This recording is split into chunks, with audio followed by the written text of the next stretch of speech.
হরে কৃষ্ণ। রাধে রাধে বন্ধুরা।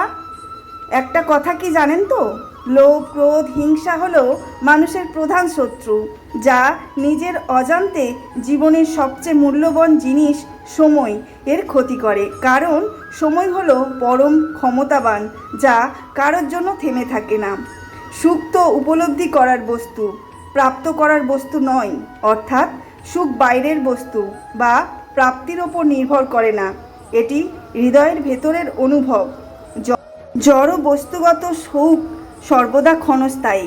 কেবল ঈশ্বরের প্রতি আত্মসমর্পণ এবং ভক্তিই হল অনন্ত সুখের একমাত্র পথ। আমরা যদি ক্ষণস্থায়ী বস্তুকে জড়িয়ে ধরে রাখতে চাই, সেটা থাকবে না আমাদের কাছে। তাই কেবল ঈশ্বরের ওপর আত্মসমর্পণ করে যদি ঈশ্বরকে লাভ করতে চান, তাহলে ঈশ্বরের আরাধনায় মত্ত থাকুন। লোভ, ক্রোধ, হিংসা এগুলো ত্যাগ করুন, মন পরিষ্কার রাখুন, দেখবেন ভগবানের আপনার ওপর কৃপা হবেই। জয় কৃষ্ণ কালী মায়ের জয়। রাধে রাধে। ভালো থাকবেন।